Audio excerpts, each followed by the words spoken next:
Bismillahirrahmanirrahim. Assalamualaikum warahmatullahi wabarakatuh. Shalom, Om Swastiastu, Namo Buddhaya, dan salam kebajikan. Selamat pagi dan salam sejahtera untuk kita semua. Baiklah, pada hari ini kita akan melanjutkan untuk materi terkait dengan traceability pada unit budidaya. Namun sebelum kita melanjutkan materi, ada baiknya kita berdoa supaya diberikan kemudahan dan kelancaran selama kegiatan berlangsung. Berdoa dimulai.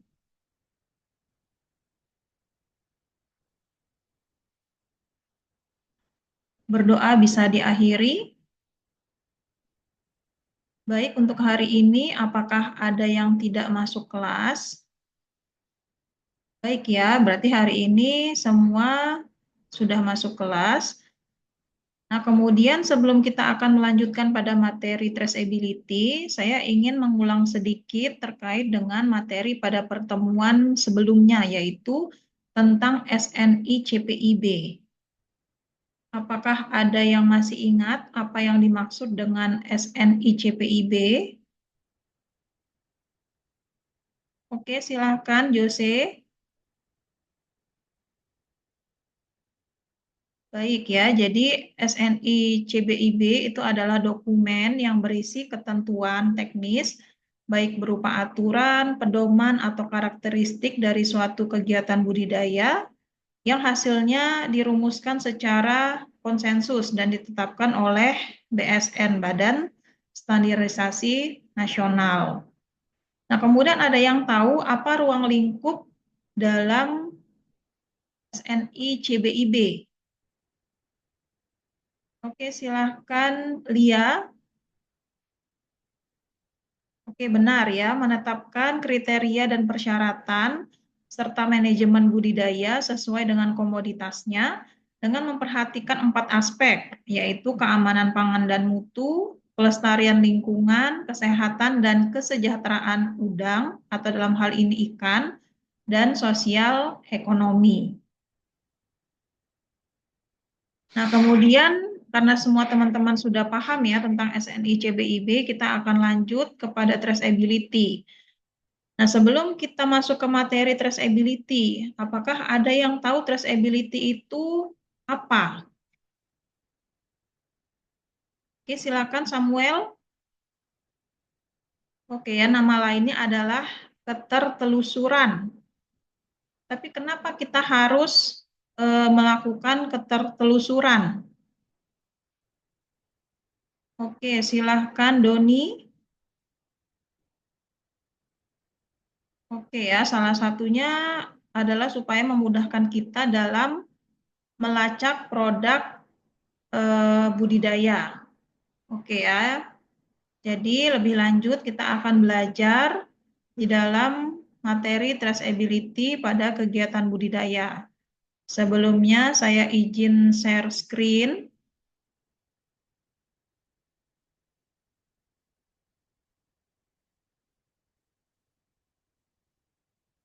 Oke, bisa terlihat ya.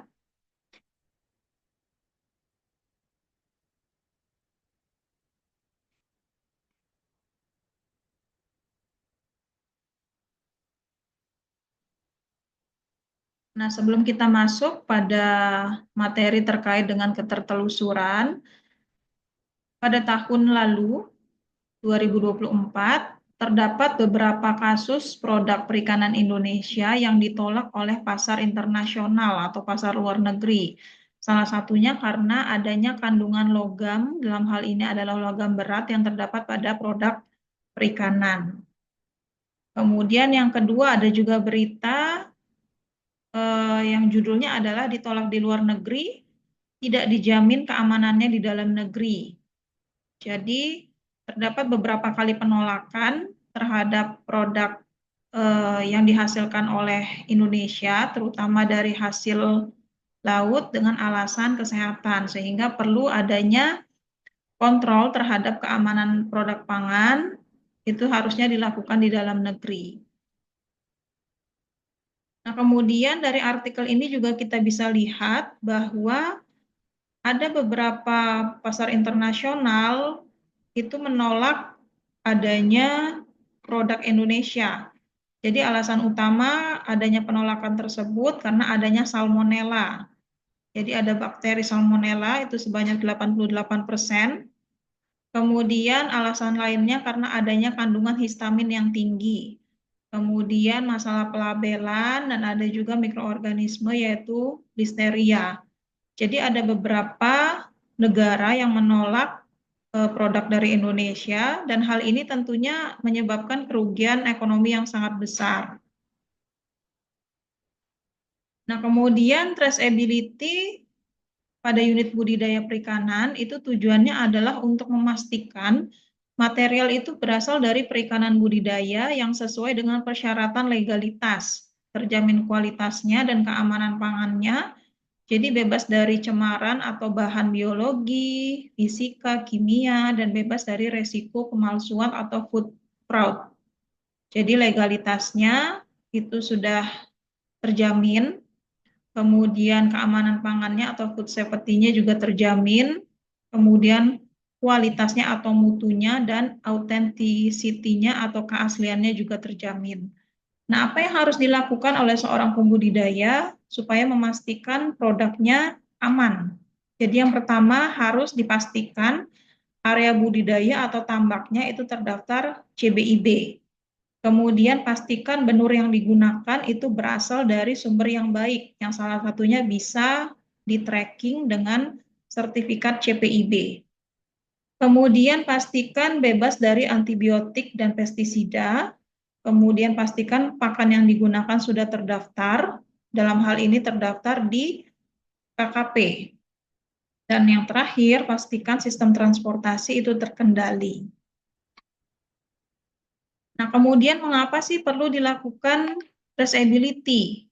Jadi yang pertama, ini merupakan salah satu market access, jadi persyaratan pasar internasional. Jadi ada 3 tools atau alat yang digunakan terkait dengan persyaratan pasar internasional. Yang pertama adalah regulasi. Itu regulasi ada 4 bagian. Kemudian ada dari Eropa, kemudian dari Amerika, dan ada dari Jepang.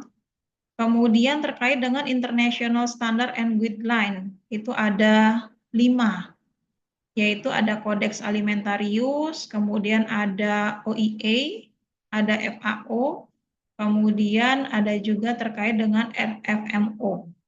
Kemudian ada juga non-regulatory standard. Ini biasanya untuk setiap negara itu berbeda-beda. Jadi ada yang ISO, kemudian ada GSI, kemudian ada TRACE-P, sampai kepada ada International Feature Standard. Nah, kemudian alasan kedua kenapa juga harus melakukan traceability, yang kedua yaitu membuktikan bahwa pemenuhan persyaratan terhadap suatu produk itu sudah sesuai dengan standar dan persyaratan. Kemudian yang ketiga memungkinkan terjadinya pelacakan mundur atau traceback apabila produk yang kita jual ke luar negeri atau kita ekspor itu tertolak. Jadi kita bisa men-tracking ini asal dari bahan pencemar itu dari proses mana. Kemudian ini ada beberapa rantai supply yang nantinya bisa digunakan sebagai traceability. Jadi dari produk perikanan yang dihasilkan, baik itu berasal dari proses penangkapan, kemudian berasal dari proses budidaya, kemudian nanti akan dilakukan transportasi atau pengangkutan, kemudian setelah itu nanti akan diolah atau diproses, kemudian ke distributor, dari distributor itu akan masuk ke konsumen atau kepada negara buyer atau pembeli. Nah, apabila nantinya terjadi penolakan di negara pembeli atau di customer, maka nanti bisa di-tracking balik seperti itu.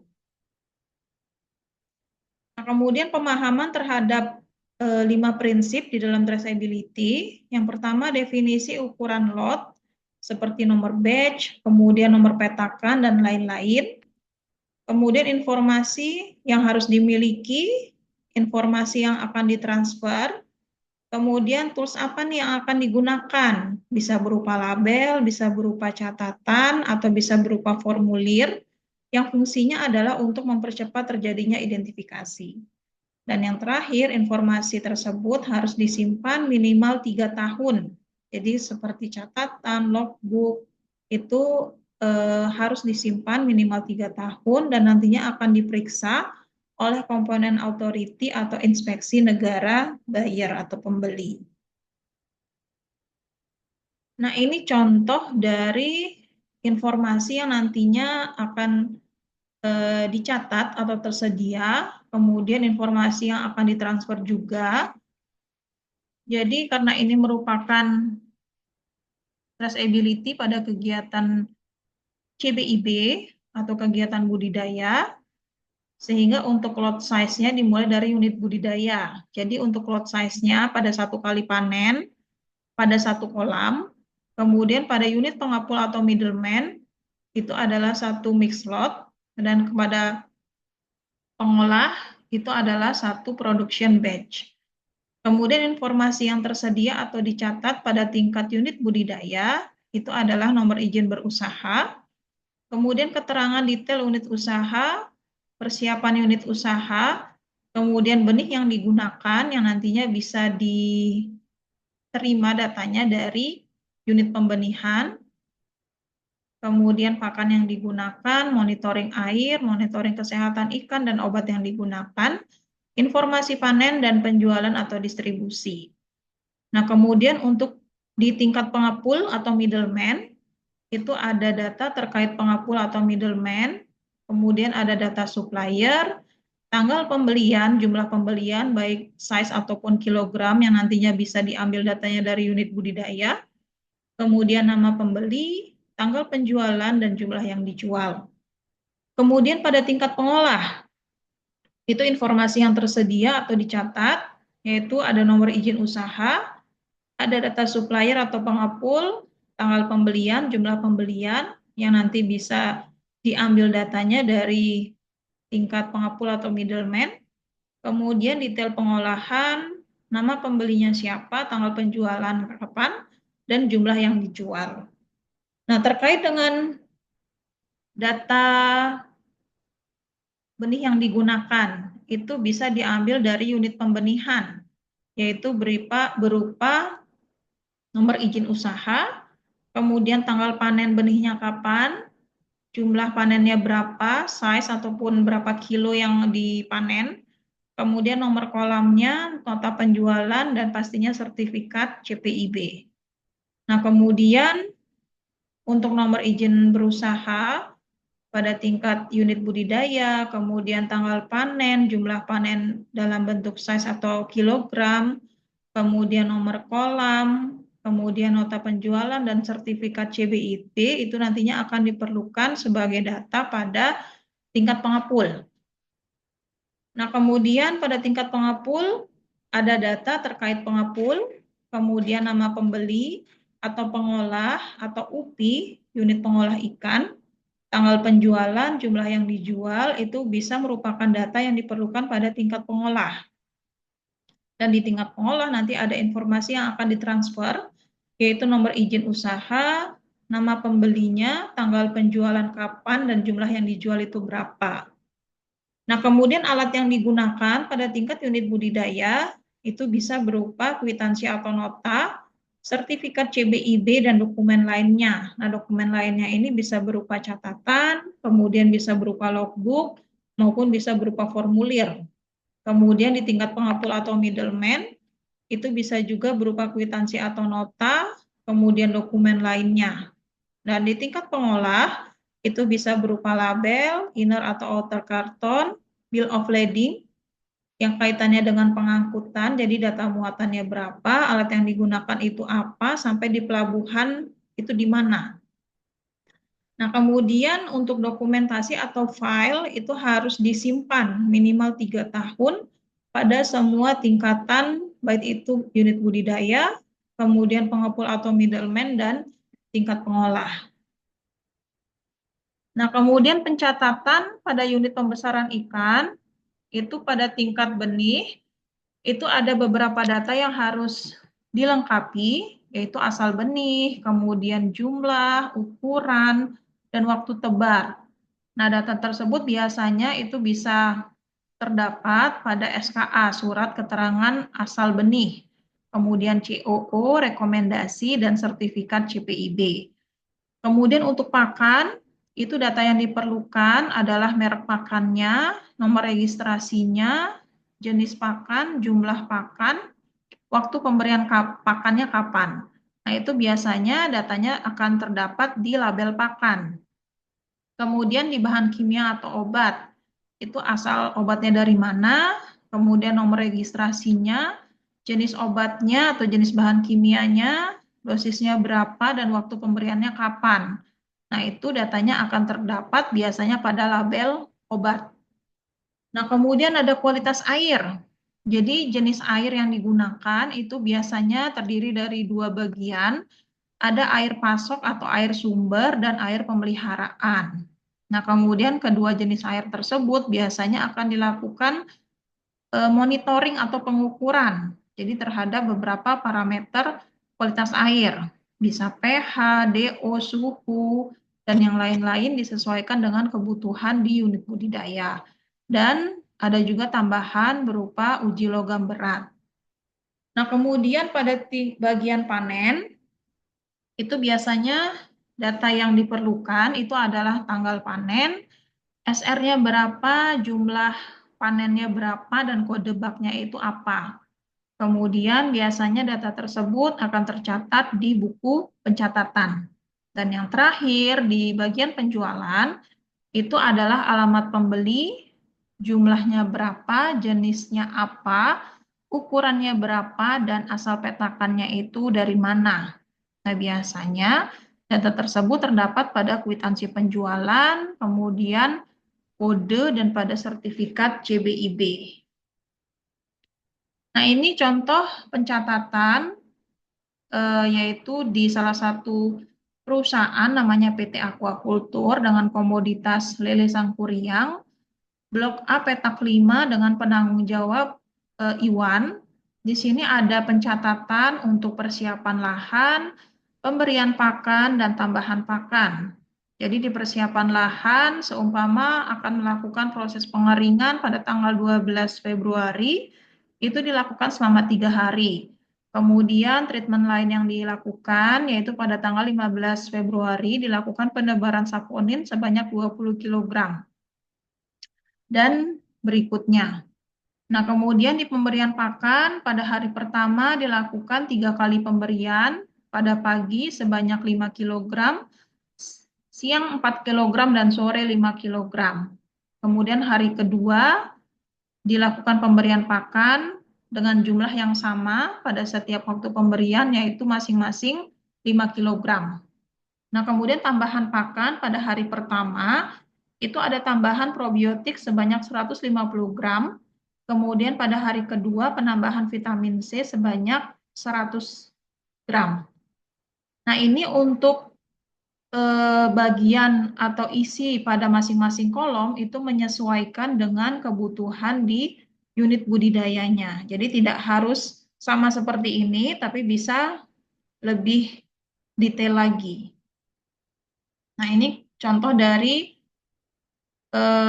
pencatatan untuk pengelolaan air apabila di lokasi itu diberikan tambahan kapur, itu jumlahnya berapa, jenisnya apa, kemudian probiotik juga seperti itu, mereknya apa, jumlahnya berapa, kemudian uji kualitas air, itu disesuaikan dengan parameter kualitas air yang akan diukur.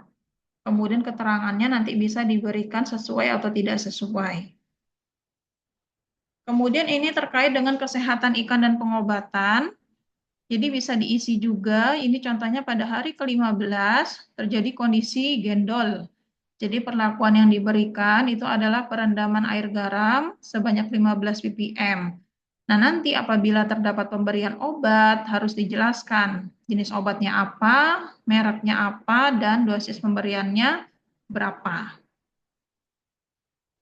Kemudian yang terakhir ini terkait dengan panen. Jadi data yang dicatat itu berupa tanggal panennya kapan, kemudian pembelinya siapa, ukuran panen yang dijual itu, ukuran panennya itu berapa kilogram yang dihasilkan pada setiap ukuran panen, kemudian dari petakan berapa. Nah, kemudian untuk traceability, ini ada 3 metode yang dilakukan. Yang pertama biasanya masih berupa pencatatan. Jadi masih berupa catatan atau masih berbasis kertas atau paper base.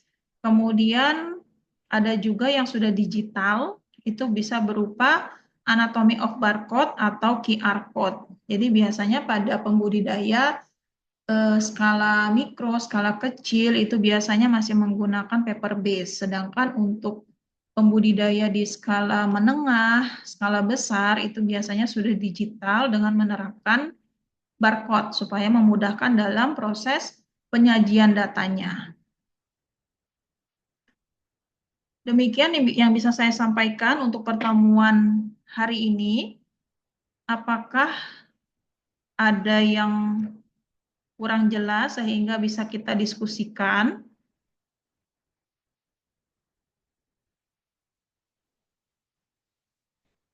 Oke ya. Oke, silahkan Fani. Oke, masih belum jelas di bagian